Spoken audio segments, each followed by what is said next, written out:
Well, it's been a long time since we've been here, but welcome back to another episode of the Auto Hawker podcast. It's been a long time since we've done the roundtable, and I've got two old heads, two veterans here with us. Arthur, you doing all right tonight? Yes, sir. Doing fine. Willie, you doing good? Yeah, changed my profile picture to another great Southern Presbyterian pastor, and got some stories for later, but let's talk about Halloween first. Okay, well, that's the thing is happy Halloween, all y'all. Thank you for tuning into this episode. When you're listening to this, it should be Friday night or Friday during the day on Halloween. Look out for Big D Randy, Dracula, and other, spooky ne'er do wells that might be trying to get more than candy from you, such as a illegal immigrant who will be trying to take your green candy, also known as money. And also legal immigrants who are trying to take the same. Yeah, that's true. That's true. Just immigrants in general and communist. Which is funny because Halloween. Talking about Halloween, it is kind of a. I think it might have even came to the U.S. because of immigrants. What Halloween's not really a historically. It's not a Anglo. Anglo holiday, and if okay, so I guess to go deep back in the well of time, and we get our knowledge from Nimir's head, we would posit that Halloween originated with what I would call Celtic paganism. And for a lot of people that don't know what Celtic paganism is, essentially from Ireland to Galatia, which is in Turkey, the Celtic peoples, which are modern, I say modern, they're the classical period descendants of a group called the Belbeakers, who were a type of Indo European material culture that spread into Western Europe after, Aryan steppe hordes from Ukraine crossed into what is Western Europe and eliminated and assimilated with Neolithic farmer populations of Middle Eastern extract and a extinct race of giant hunter gatherers. So Halloween is Celtic, and by Celtic I mean that everything from Ireland to Gales to Galatians and Turkey to Gauls, the Gallic people that Caesar fought, and originally the name would be something like Samhain, and I think there's some things in Welsh too that they have a different name for it. I think it might be like Mott, and it's like odd Mott, and it basically is like the end of the year. And from my understanding, whereas Germanic people celebrated Yule is kind of like this end of the year harvest kind of thing around what is modern day Christmas. Celtic people celebrated Samhain, which is around November 1st, around that time. And so it was essentially a Celtic version, a Celtic harvest holiday, and they would possibly offer some sacrifices, some things like water wasn't clean, from what we've picked up in the sources, because they would apparently get rid of the water and they would get rid of the fires and they would light new fires. And in Ireland, the Gaelic High Kings every 3 years on Samhain would have a thing where they would take the law of the land and they would rewrite it. And so Funny enough, it's a very Gaelic Celtic holiday. It's not something that's Germanic or Nord coded. in modern German, and it's probably spelled different. Is it Sauen? I think Samhain is spelled like Sauin, Hin, I think. Gotcha. Eh, Since they're at least somewhat related as Indo-European language, Samhain means, in modern German, at least from my knowledge, to make a mess or litter or run. Really? I did not Yeah. know that. Well, I'm learning German. Well, that's very helpful. But yeah, from my But, understanding, it's, if you look at the history of, Celtic people on the continent, they were essentially eliminated or assimilated into, Romance or Germanic cultures, whether they be, because there were Celts in Austria and in Germany, and they weren't in northern Germany, but they were in the Alps and places, and they they were were bred basically out by Germans. They were bred out by yeah, they were Germans. basically like how we would think of in terms of like Roman history, for example, the barbarians of what I would say like mostly West Europe in a lot of ways. Yeah, I mean, and that's the thing too, is that like a lot of these Celts, they would have looked like Germanic peoples that replaced them. That's probably why they blended in so easy in places like Austria. I mean, they went back at Hallstatt, which is like the where that Celtic culture comes from in Austria, and these people they've like genetically tested them, and they look like Germans, but they're Celts, and they probably spread the Celtic language into Spain. Um, And I think the Basque are very closely like the most close modern people to them, I think. Well, the Basques speak a language that is not Indo-European, but genetically they are Indo. They're not one of the most Indo-European races on the planet, and so they, from my understanding, they, where was I going with that? Yeah, the Basques are, very white. They're historically, very Aryan group, but they speak a language that we have no connection to any other languages. It has no relation.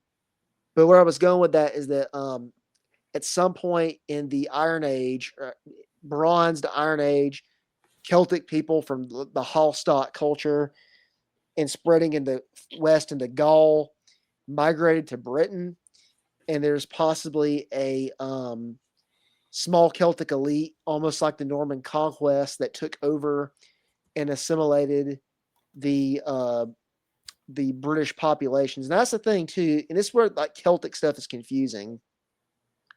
We can use Celtic and say, okay, this, like people from Ireland to Anatolia are Celts. And about, talking about the Galatians, they migrated there like in the Roman times. But Gales and Gauls are different genetically. Gauls would have had a lot more continental admixture, probably a lot more Neolithic farmer in them, so more Middle Eastern DNA. But I mean, they've been like white people. But I mean, like, there's a reason why Ireland and Scotland have like the highest step Indo-European ancestry in Europe. I mean, these people were not genetically the same people as these mainland Celts, but they adopted the material culture, and they're even the languages are different. Irish Gaelic, Scottish Gaelic is very different than what they've reconstructed from continental And Welsh Gaulish. Gaelic, because Yes, Welsh is the most like distinct because it's the only Brittonic form left. yeah, it is. Um, maybe, well, I think the Breton language still exists, and it's kind of like Welsh, but the it's a very weird. It's weird because the Gaulish language is like Latin almost. I mean, the Romans probably were a what became Celtic people. They just had a more interaction with the Greco world and ate that up materially and culturally. Whereas, if had they been more Nord focused, they would have been, been more Celtic. Where I was going with that, I think originally about Samhain is that I think this holiday came about in America not because of Scotch Irish people who, we talked about, this privately, Willie, with, I wish people would stop saying Scotch Irish, just say Northern English, Northern Or English, Southern Lowland Scottish, Scottish, because these people, Borderlanders. Yeah, well, these people probably, mostly are genetically Anglo-Saxons, or Vikings, They're kind that of moved to Ireland. But a mix of just about everyone who lived in the borderlands of Scotland, which is probably why people like, well, great men like Robert E. Lee would say they were among the greatest fighters ever because you're living on the borderlands of a place that's been invaded about, I don't know how many times by the time you get to at least William the Conqueror. yeah, and then, but with that, that makes me think that Halloween coming to America is probably brought in by actual, what we think of as real Irish immigrants, Gales, Catholics coming into New York and Boston in like the 1840s. Though apparently the pumpkin thing might actually be English. The carving, they carved turnips apparently But we did it better, of in course. We made it a England. better fruit. We made it a better gourd. But basically, that's where I think it comes from. So it's kind of interesting to think that Halloween, and if you kind of look at it, like I think a lot of the sources of Halloween, in the past, it looks like it is a more metropolitan American thing, and it just kind of disseminates through the rest of the country. Unlike some other holidays like Christmas or Thanksgiving that seem to be more of these observed holidays in rural areas and not so much in urban areas. It's just some food for thought for the holiday. Speaking of Arthur, that, oh yeah, go ahead. I was about to say you need to speak, Arthur, on something. I was going to say, speaking of the pumpkin thing, and I know everyone has vices, and my vice is getting on TikTok way too much and just seeing kind of the broadcast insanity that they do. And one of the latest trends on pumpkins specifically is you have a lot of the Native American accounts that have popped up. This trend of saying we even gave them Halloween because pumpkins are, they're indigenous to the Americas. It's like, no, just like you said, it's they were carving turnips and then, got over to America and said, "Hey, look at this big gourd. This pumpkin's way easier to, it's way easier to carve and it looks better. You didn't give us Halloween, the pumpkin carving thing." That's very true. And too, if we're looking at the actual, origin of Halloween, it is a, pagan holiday. And it's not, Eastern woodlands or, Plains Indian paganism. It's, Indo There's not enough European. child sacrifice. Yeah, well, they're not. I don't think they're child sacrificing in Halloween. Is more of a probably more of a purification holiday of getting rid of bad spirits, things like that. But But also you know, Halloween, around Halloween in the Irish cycles and myths is where the Battle of Mucktura happened, and that's where the Tua de Danann they fought the Fomorians and beat them under Luch. And that's what I was saying earlier. Is Celtic paganism is a religion kind of in a way it resembles the other Indo-European pagan religions where you have like you basically have like three main gods. There's like Lug or Lugos. It depends on how you want to call him. Who's like this Zeus, Deus Pater, Jupiter, uh, Odin kind of figure. I believe there's the Dagda, who is a like a fertility kind of god, and I believe there's a guy named Tyrannus, who is a thunder god. You kind of look at it and you kind of think, to some degree, and I don't want to go off on a tangent on this, but oh, I'd love to. that is what we know of Gaelic mythology. There's several other gods, like there's I think there's like Brigid, who's a Celtic goddess. There's I think maybe a Rhiannon, but that might be a person from the Welsh. Is it Magobiad? That's like their like Welsh cycle tale. But basically, a lot of people think there's parallels to the Gaelic paganism and Germano Norse paganism because Lug has a lot of things that are kind of similar to Odin. His weapon is a spear. He's about knowledge. He kind of travels. He has the demigod kind of thing though, with having like sons like Cuchulainn, the Hound of Cullen, who was born Santanta, who slays his uncle's hound, and basically is Irish Hercules. I mean, that's who he is Irish Hercules. Well, I'm just glad you're giving us all this background information on Halloween because on my limited research, I really didn't believe it started trick or treating TP to TP as TikTok was trying to teach me. Oh no, but also too on a Comanche moon, the warriors go out and they trick or treat ranches for horses And scalps. and scalps.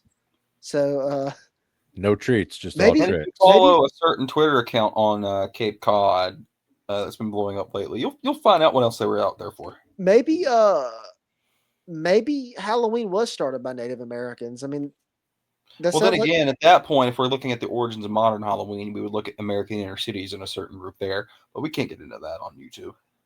that's probably true. But I mean, think about that. Like, it's like knock on the door. Oh, it's like Red Eagle with a tomahawk. And a And stolen Winchester. yeah, and he's demanding your horses. Oh wait, no, he's just taking them and he just split your head open. I guess he gave you a trick. Yeah, It and was you more gave him a trick than treat. treat, really. Yeah, trick or trick.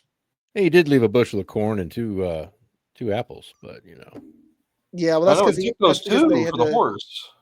Well, that's because they had to, get rid of it on the baggage train because the Texas Rangers were hot on their heels and will eventually massacre all of them. And that one U.S. Army cavalry colonel with very good hair. Oh well, Custer didn't chase the Comanche. No, he chased the Sioux. Yeah, I was about to say he wasn't good enough to chase the Comanche. That's true, but he did die in a really cool way. He That did. Yankee. He did. He died like a Spartan. That's true. The only good Yankee cavalry commander, in my opinion. Is a dead one. Well, no, but he at least went out fighting a real enemy. Yeah, but yeah. I guess go back to the Celtic stuff, but yeah, Celtic paganism. Like I was thinking about, drawing parallels. There's this guy in the Irish mythology called the Dagda, and he has a magic harp. And he's over fertility. He also has this. He has this giant sack that he like carries stuff in, and he goes around with. And I think there might be some things to suggest there's some similarities with Freyr from Norse mythology, and that's the thing about Indo-European paganism. Is it? And I would argue like Indo-European oral tradition in general because of how when you look at Indo-European languages, you see like very common phraseology for things like mother. These things that are very deep to these people's hearts. And it's not hard to imagine that these pagan gods and things spread in very similar ways because that's kind of how also the language spread. Like their beliefs, their heart and soul would be very close to them as well. Oh yeah, I mean it's very apparent how they're similar. It's just at what point does at what point does it become that Deus Pater is one deity and becomes three different ones? Because even Freyr in Norse, paganism, he kind of has a bit of a kingly, status to him that Odin has. Well, and for all his faults, Corey Mailer did propose one thing when he was speaking to a pagan, and it was no. I think that these people were all probably just sons of Japheth, who held up their individual nations and peoples that spread as the Indo-European peoples. Possibly, I've even heard theories that white people are descendants of Nephilim, and that's why we've been so Well, I think successful. it's Japheth more than anything. If we're going off the Bible, it seems more likely because, of course, we know where Ham went, and we know where Shem went. Yeah, But that leaves out two very distinct people groups in the old world that uh, aren't really covered by that, which is the Indo-European peoples and the Asians. So I yeah. think Japheth and his sons went off north, is what I'm saying. And they probably did. Probably did. Speaking of people moving and going places, do you want to talk about somebody very important on the move this week that you got to see in person? I may or may not have got to see the Vice President of the United States uh, at a campus, That's which cool. I almost got to ask him a question, and I can't get as strongly worded as I was before filming about a certain couple of individuals. One went on for 10 minutes asking about the poor immigrants, and I'm thinking, Vice President, please let me do what must be done. You can infer from that what you will. Yeah, we like interpretations of things around here, not people being told what to do. We like people to infer what we mean by things. No. Nothing violent, of course, just, Yes, yeah. Only civil, civil look, discourse and peaceful action. Well, actions are what we, look, we all know the most correct people are the ones that listen to whoever's in power well, of course, especially only if the people in power are particularly based. because they're the people in power are legitimate because they're in power and Well, thus need that's a to be very Nietzschean respected. take. Well, you can determine how I actually feel about that based off my tone of language. But now, Arthur, on I guess going back to you, I know you've written some Substack articles this week. Would you like to talk about some of those?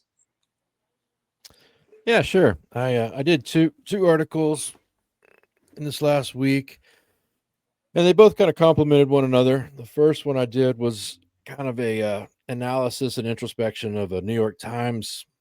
It wasn't exactly an article from the New York Times. It was one of their kind of podcast shows where our favorite conservative commentator David French hosted Jamil Bowie and Tressie Cottom, and they talked about Trump in the South.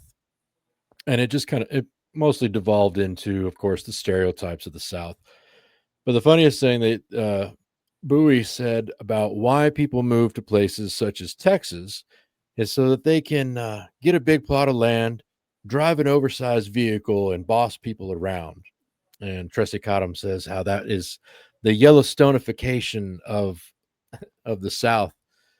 And I had a little quip about that. About yes, everyone imagines moving to Texas so they can live out their dream of being John Dutton, barking orders at people and maybe taking the Amazon delivery driver to the train station if the packages are too late. So it's kind of just making a mockery of how they utilize the South as kind of the whipping boy for all politics and all things.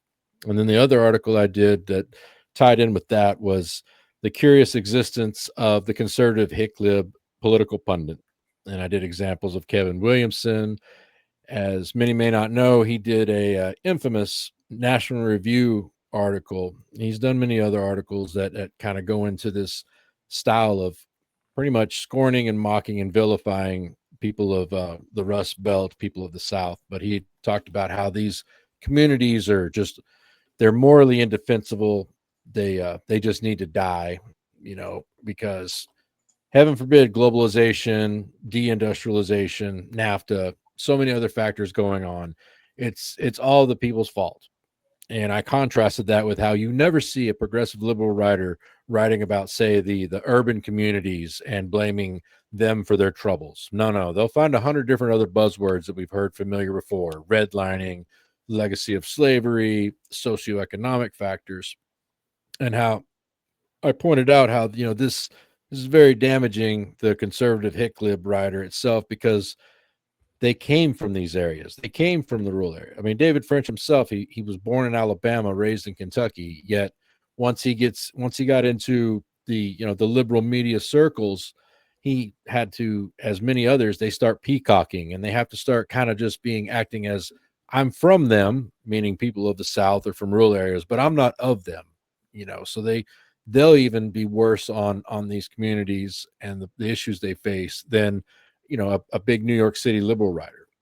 And it's really ridiculous how it goes. And it Well, it all kind doesn't. of stems from like a very visceral, emotional resentment of the people around them who Yes. brought them up. Yes, I went into that as well. I went on those themes of it comes from the oldest human emotion of resentment, and it's not everyone, of course. I mean, many people growing up, like I said, myself, I'm from deep East Texas, and I'm not saying this to sound arrogant, but yeah, was I smarter than a lot of the kids around me? Yes, I was. I was one of the smart kids in class. But did I think to myself in that traditional sense of I'm better than all of you or I'm better than all of this? It was no, no. I still love and cherish my region, my area, my people. I go back, even though I live in California for almost 20 years here now. I go back home once or twice a year for the last 20 plus years. I don't go there because I have to, so it that really kind of gives me a really good perspective, I guess, like a dual perspective of it, because I also went into that on the one regarding the New York Times authors discussing the South, because Bowie in particular pointed out California, and he says, people move to places like California, New York, or Chicago because they know at the end of the day, at least there's cultural equality there. Everyone is treated equally. And I'm going, buddy, that ain't true at all. I mean, California itself has so many cultural enclaves. You have places such as La Jolla down around San Diego, Del Mar. They are nothing like Fresno or Modesto. There is not equality here whatsoever. But what I really tapped in on that one is the left pretends they don't practice, Schmittian politics, friend enemy distinctions at all whatsoever, but they do. And Your friends to friend them is a little are better than the right. yeah, friends to them are blue states, enemies are red states and the people therein. And so places like California, which let me be clear, there I couldn't have lived here for almost 2 decades if there isn't a lot of good things here. I live in a nice kind of a rural area away from the big cities and stuff. There's a lot of natural beauty here. There's good people here and stuff. But at the same time, there are a lot of problems here, and they know it. They're not stupid, but they have to paper over that because this is a friend state. This is a blue state. This is Gavin Newsom, and Kamala Harris came from here and whatnot. So once again, the place could be literally and figuratively burning down with, crime in the streets and everything else going on. And they're going to be sitting there going, no, no, no, this is equality over here. This is good. And they're not going to sway from that whatsoever, because to admit that, then it starts breaking the facade. And then you're going against your friend group, which is, of course, the progressive states. So yeah, that's what I wrote on this week, and got a lot of good feedback on that as well.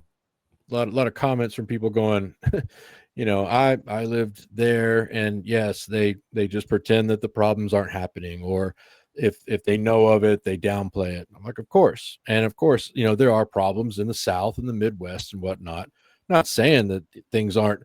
It's a utopia there as well. There are problems, but there is a way to address them and talk about them without demonizing and just pretty much making villains of everyone there, as they do.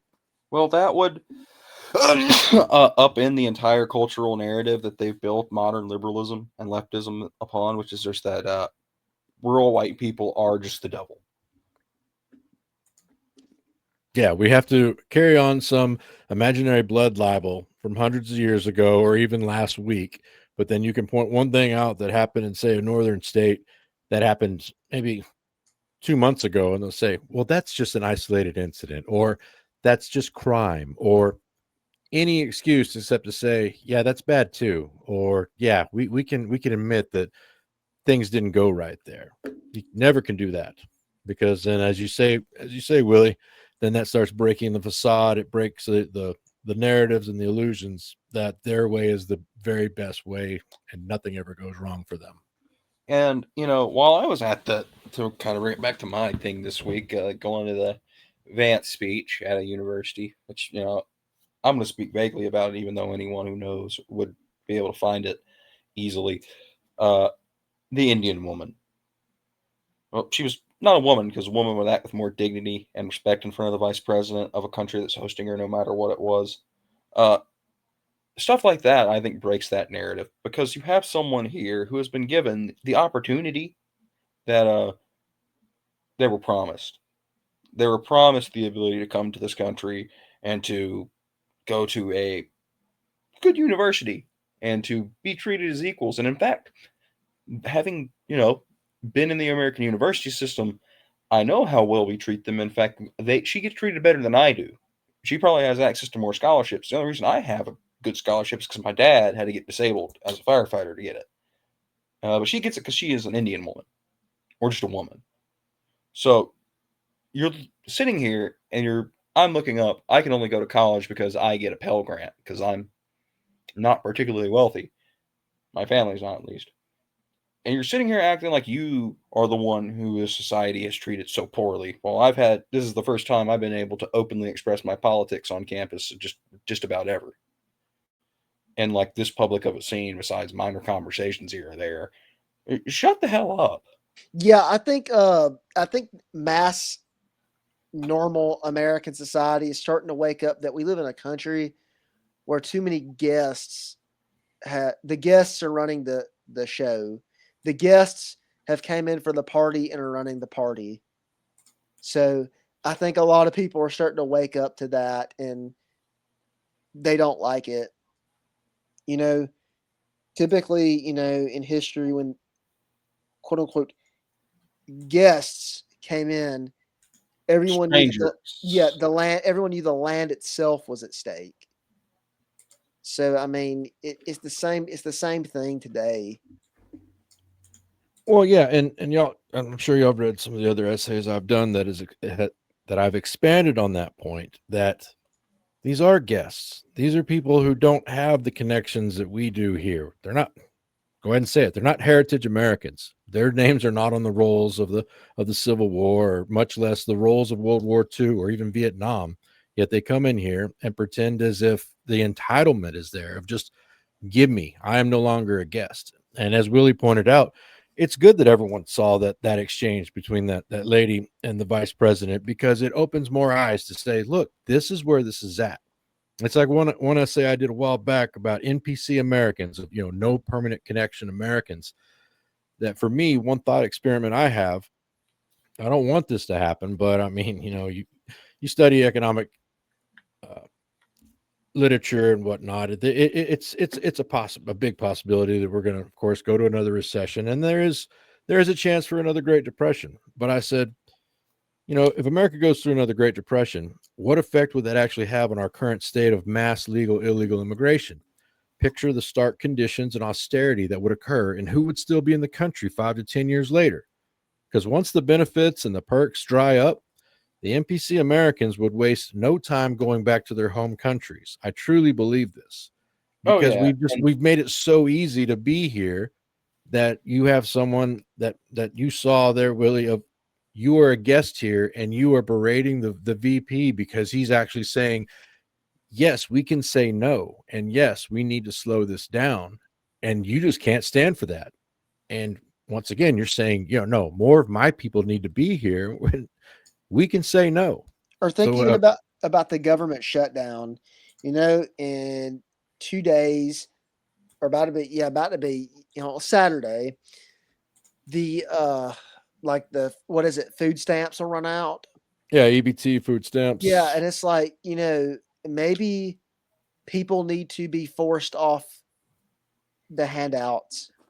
well, that's my thing. I was trying to butt in with, but I kind of didn't want to interrupt either You're because good, you're I was good. on something good. As bad as it sounds, and as bad as it would be for everyone, it sounds like what you're describing is like when you purge your body of a toxin. I mean, a lot of the reason things are as they are is because there are certain people, and I'm not talking about those people, uh, but people in the business class and even in the petite bourgeoisie, as our communist people across the aisle would call it, who thrive off of mass immigration. Their businesses run off it basically. And if they falter, well, then they're not going to be able to think, oh my God, I need Jose and Juan and Rajpeet and so on and so forth in the country. I need them out because it's going to take food out of my belly. Well, it's just like there was an article in the Washington Post, and I didn't even know this until today. But the stats was in the 1970s in America, 1 in 50 Americans received food stamps. Now 1 in 8 do. That's insane. The GDP went up though, It's right? actually Right. insane. And you think to yourself that there was an interview on CBS News. I just saw it today. It might have been from yesterday or whatnot, but they're having another one of those, in-depth focus, caring, compassionate interviews with this lady who her food stamps might go away this week. And she's talking about, yeah, I don't know about this, that, and the other. And the interviewer says, okay, if it does get cut off, what do you do? And she says, oh, well, I'll just, my sons will help me. And just went down this list of, I'll manage. I have, family support. And this had a comment section, and you're going through it. It was comment after comment of going, why are you getting my tax dollars if you have family that can help you? Why are you taking if you have other means? So this imaginary hyperbole of we're going to have people starving in the streets. No, we're not. No, we're not. No, the food banks will kick up. All those wonderful liberals will pull out their wallets and be at the Walmart to help pay for the groceries and stuff. I'm being sarcastic on that, of course, but I'm just saying we had just had No, it'll this be this those people illusion. they detest as the evil racists, the middle American Christians who, give the most to food banks and actually care about people, even if they're different than them, which is funny. Yeah, it's a paradox for sure. But I mean, just think about that though. In the 1970s, 1 in 50, current day, 1 in 8. That's it's for one, it's just unsustainable. It can't go on forever. And then of course the canard of, well, nobody illegal gets support. It's like, buddy, I got a bridge to, or I have oceanfront property to sell you in Arizona as well. If you think that nobody is getting stuff that shouldn't be getting stuff, it's like, Which come why on. are they fighting so hard for basically that if it's not happening? Exactly. It's And just then the what? old saying that we could go on and on about, but Yeah, I mean, it's just all a house of cards as well. I mean, there's But screenshot after screenshot, and you've seen it. EBT eligible on stuff on Amazon, and then all of, like here in California, all these fast food restaurants all over the place, and convenience stores. We take EBT. oh yeah, yes, and that's the thing too about the EBT and food stamps is people aren't buying. They're not buying like rice, if you look on chicken. Amazon, you could It's find the like most outrageous potato stuff. chips. It's like potato chips, Oreos, like sweet tea in gallons. It's not like real stuff. It's all like fake food. It's not like a can of beans. No, it's not. It's not what Like you can it's get not what you on think it Amazon, is. It's people like were Coke. posting you could get lobster EBT eligible or a freaking Rolex. Oh shoot. They're all about that. Oh, but that's when the emotional manipulation goes into, and the compassion factor comes in. They go, you don't want poor people to have like a candy bar or something. And I'm thinking, that No. that worked on me. I'll admit that kind of worked on me maybe 15 years ago with like, yeah, because we are a caring people. But now it's like, no, it's my money that's going towards that. So no, I do decide what you get to eat. And maybe you want Honestly, to, maybe most you, Americans are better going hungry than eating a candy bar. yeah, I People mean, can stand to lose a couple pounds, even me. Yeah, I mean, it's just real. Like it's just real, and and that's the thing that makes me so mad and just kind of about this is these people just sit there and they're like, oh, like poor pitiful people without their food stamps, all this, and it's like if we want to fix things, people have to suffer, and I don't want to say suffer, but they need to toughen up. yeah, and it's just like, well, let's be real here. We all know that a majority of the people on food stamps are people that more or less are kind of open to playing the system, and we know they're not really like busting their butts trying to find If we jobs. A lived lot of in these, Norway or the Netherlands, I'd probably be like, yeah, sure, we probably need to fund this, but we don't. well, a lot of people that are on food stamps. So here's the thing about food stamps and government assistance is you don't have to have a job to get that stuff. You just have to show that you're applying for jobs.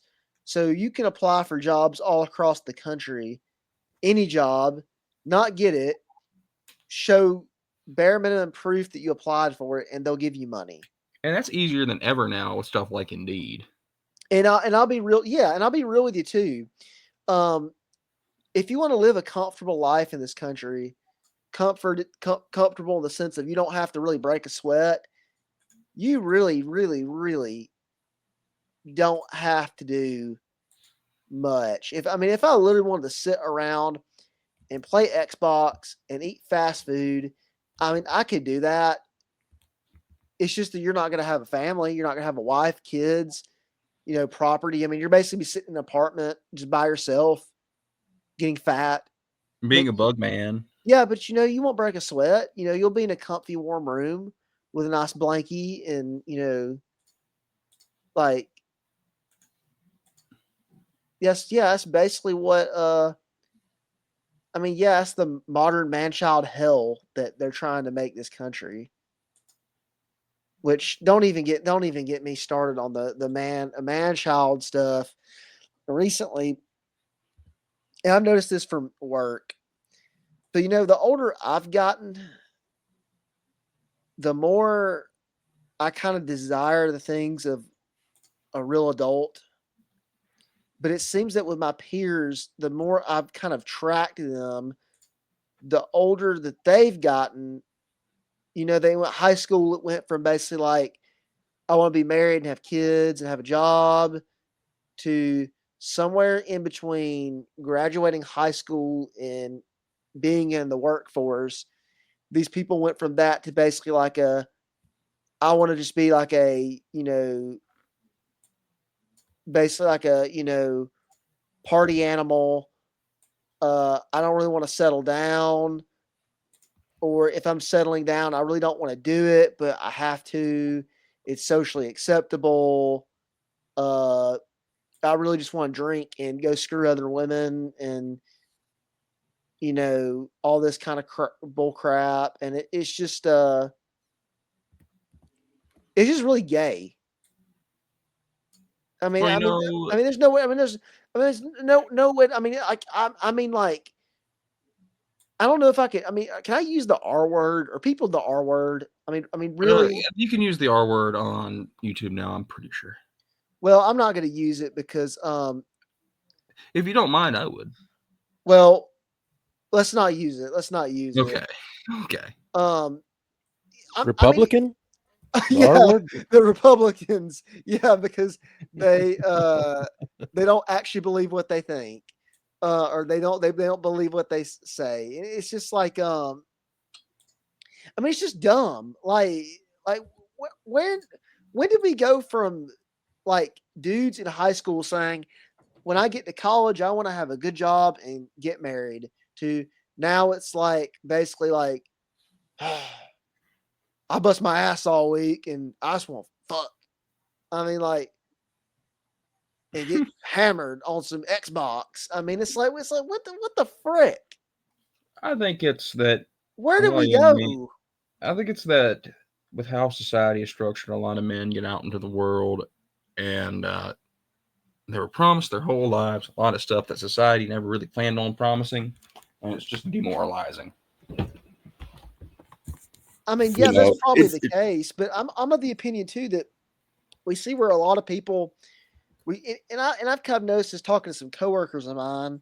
We see where a lot like society, we could say society's failed men, and we look at people not being able to afford things their parents, but then at the same time, it's like I see people, and it's kind of like at the same time they've kind of said sort of like, I'm okay with that. I don't need a wife and kids. I just need Xbox and pornography. I mean, that's basically what that's basically what I've discovered in the past 2 weeks. And if your idea is to get married and raise a Christian family and own land and property, you're viewed as weird.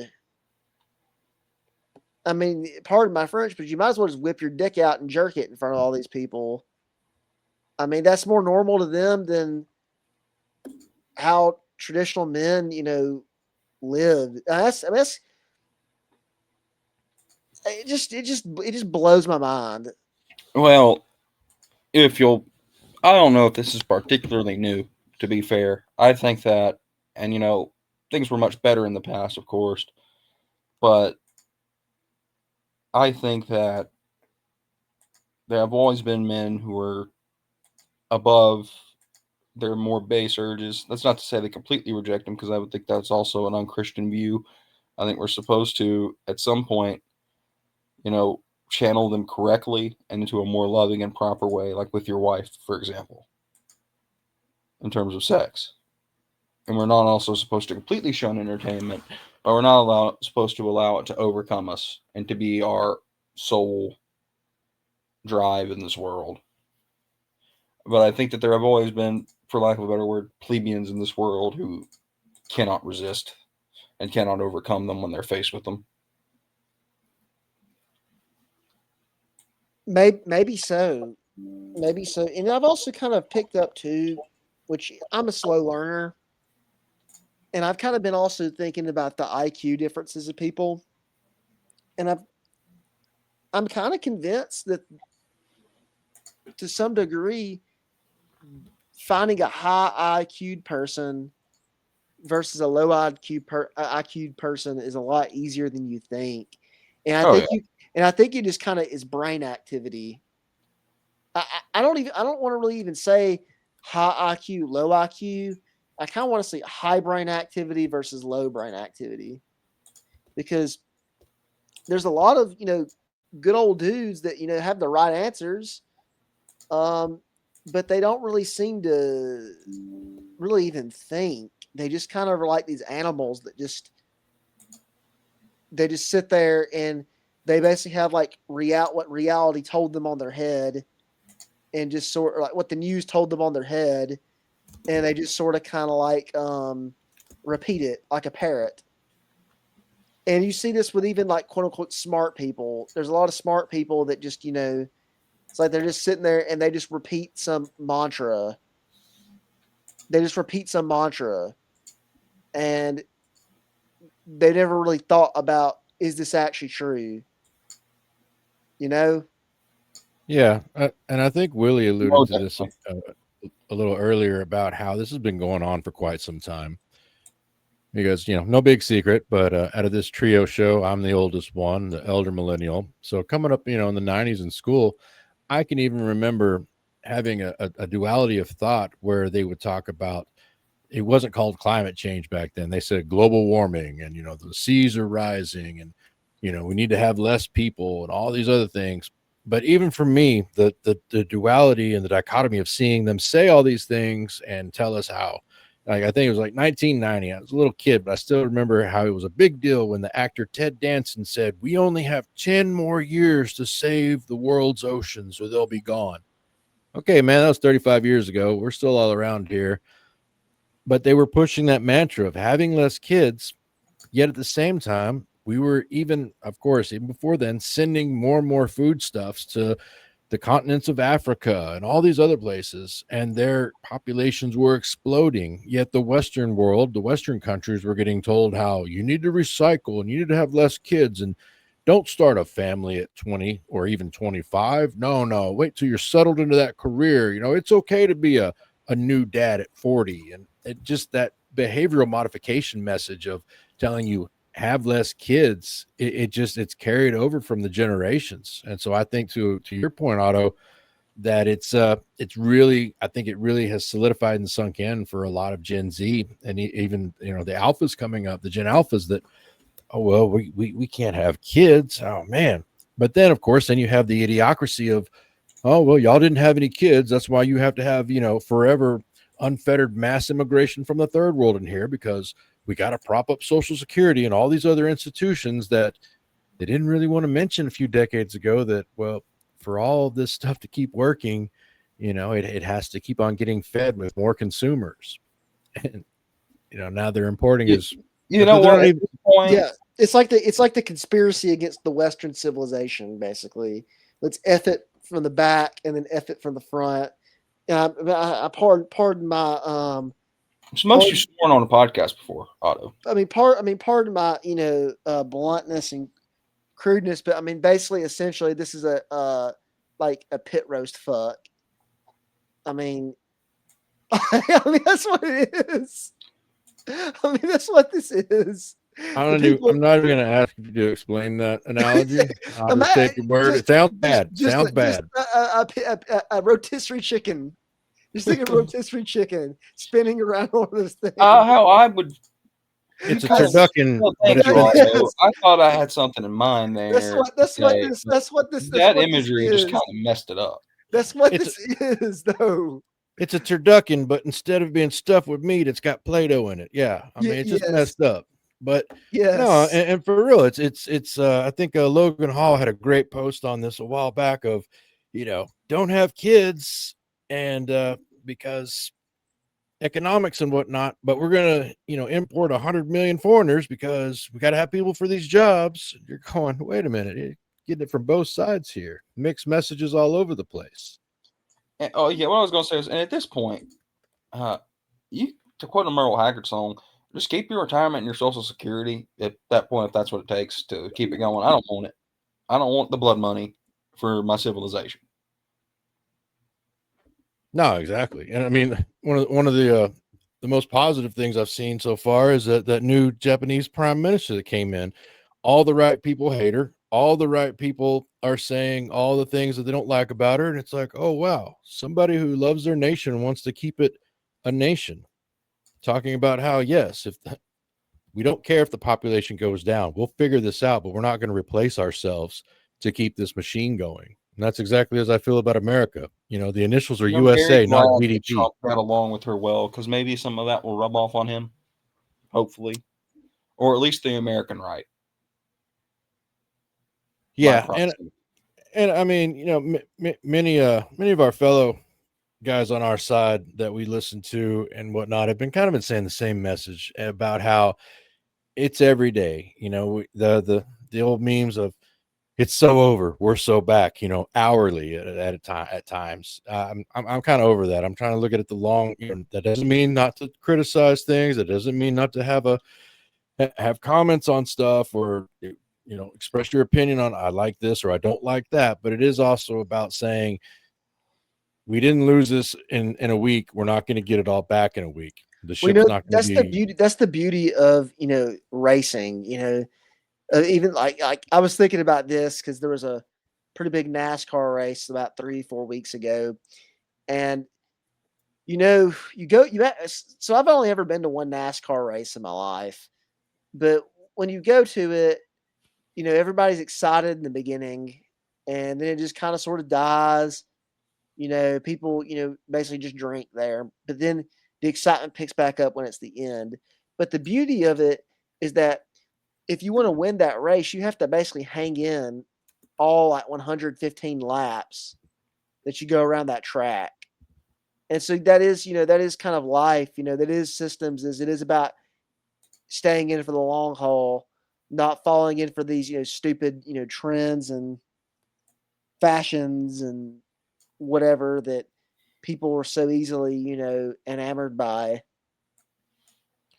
Well, yeah, and it's just by design that we just have this cycle of content, news, things going on, and manufactured controversies. Like, however you feel about him, Nick Fuentes going on Tucker, I don't really care. I grew up as a kid watching, a talk show on Monday, have the KKK come on and be guests, and then the very next day, the next guest would be the new Black Panther Party or something, and nobody said that Phil Donahue is doing this or that, or Ricky Lake. It was just, look, it's an interview show.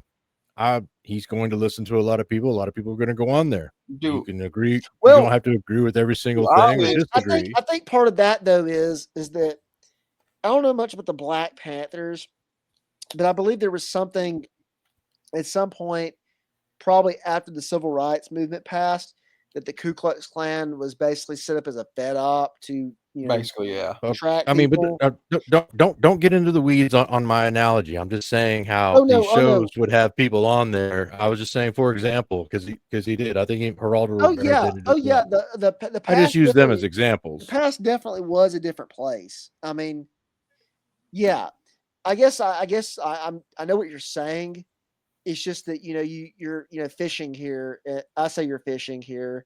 I'm a big fish that just bit a hook, and I guess where I was going with that is that um, no, I think with that with the Carlson interview of Fuentes is you don't have to like Nick Fuentes, but I I had Do a I dream. outright hate him? I had a dream kind of the other night, and there wasn't much in the dream regarding this, but I was telling somebody in the dream about how pretty much the whole politics that everyone grew up in or knows in the next probably 10, 20 years is going to be completely gone. You're going to see a more pragmatic, politic take over. I really do think you're going to see ethno awareness arise in heritage Americans.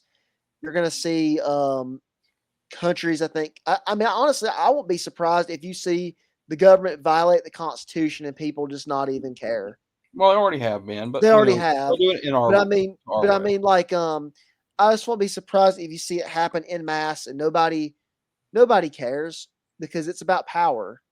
You Yeah, know, and yeah, and to sum it all up, you actually hit it right on the head right there, Otto. With the I'm the fish, I'll grab that lure because it's just shiny politics. At times, all these little incidents and manufactured controversies, and it's as you say, keep your eye on the big picture here. Keep your eye on in the future. A lot of things are going to happen just by necessity, just by the inertia and the way things are rolling because nothing's getting entirely rolled back by next week at all.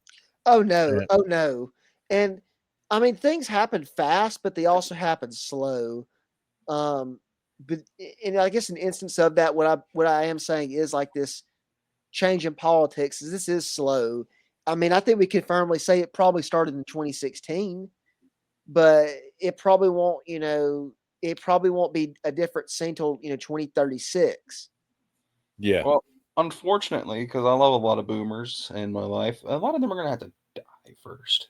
Well, I think by then a lot of them will be. Well, yeah, I'm just saying, but also as someone who is not really quiet in my very deep disdain for Nicholas J. Fuentes, and my only real complaint was I wish Tucker was on social media a little more and could have pushed him some more on some stuff, especially like a Stalin comment, for example.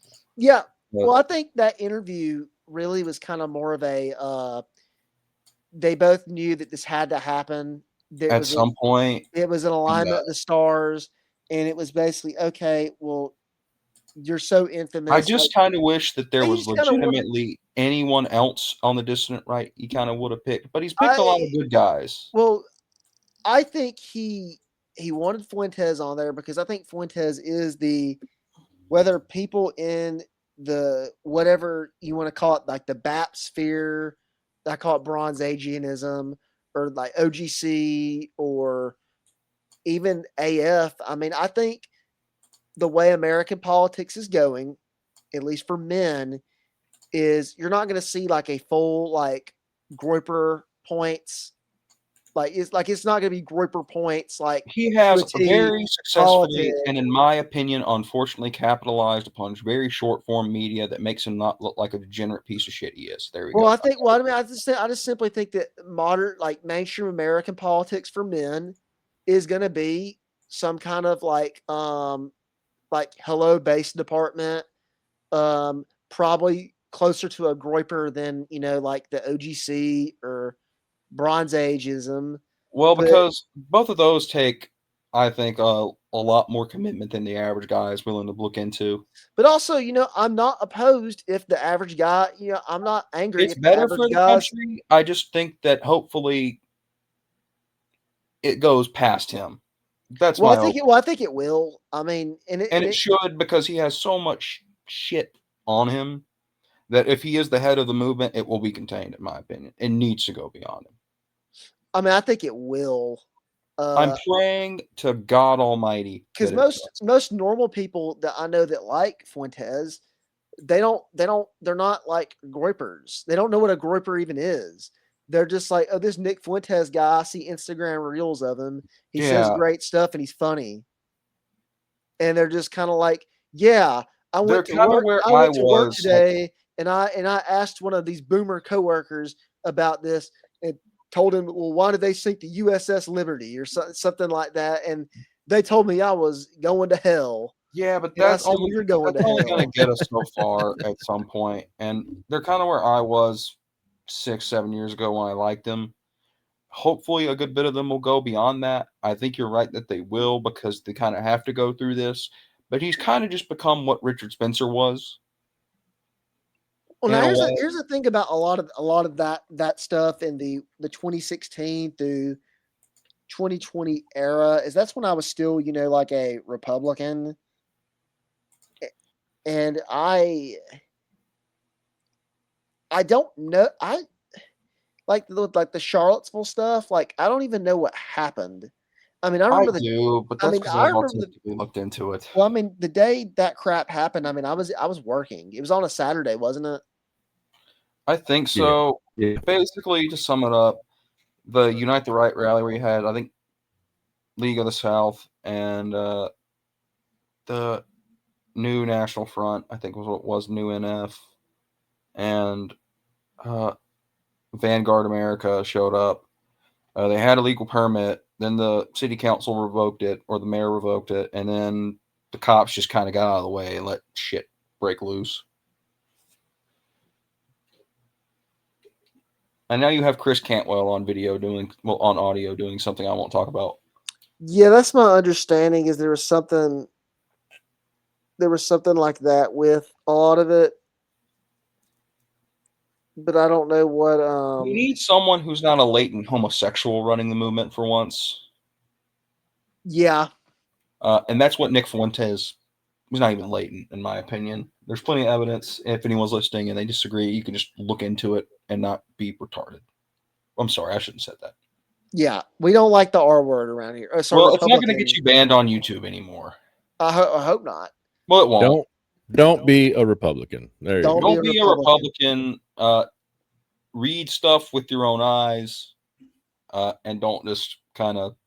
No matter how good some people's opinions on stuff are, I think we always need to be looking into the moral character of the people at the head of the movement, regardless of how much of a sacred cow they might be. Mm, But I might be a little bit more of an idealist than I like to think of myself at times.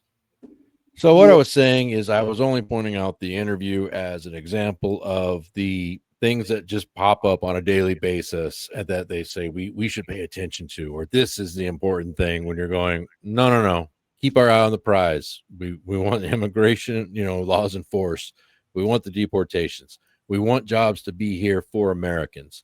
We want good things for our people, and all the rest of this stuff is distractions for the most part. But gentlemen, I must bid you adieu. I need to get off of here. Been a great conversation. I have something else I can blame the Irish on now, Halloween, so that's good. yes, sir.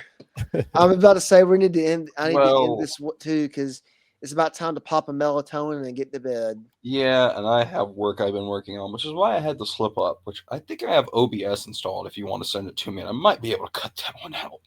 But I don't think Ah, you should have any I'll trouble. let it. I'll let it play. I'll let it play. I don't Well, think our audience cares. they don't, and also YouTube doesn't, from my understanding, having seen other big content creators just start saying that one. Well, I then got heated. we should be in the green zone then. Well, Right on. Heated gamer moment. That's pretty tame for my usual heated gamer moments. yes, sir. Well, I think that will concur, or I say concur. Then we'll conclude our Halloween stream for the night. Thank you, gentlemen, for coming on. I hope y'all have a safe and happy and merry Halloween. And remember, it's Reformation Day too, baby. Let's go. Yeah, there was a. I'll leave it with a funny anecdote. There was a Christian matchmaking thread, and I said, "Oh, why not? I'll DM some of the girls in there." And then she looked at my Twitter account. She said, Probably not a good idea. "Your language, it was not great, but have a happy Reformation Day." So Well, I'll y'all leave have you a with that. y'all have a happy Reformation Day, and to our Catholic viewers, repent and believe the. Uh, Become Presbyterian and stop reflect. worshiping the Antichrist Pope of Rome. Well, well, No other Presbyterian still believes that but me. But If you're Catholic and you want to talk theology, come to me privately and I'll tell you what I think. or me if you want to be lectured. But y'all have a good night. Y'all take care. Y'all be safe. Happy Halloween and God bless. Even to our Catholic brothers. Amen. So Amen. Deo Gloria.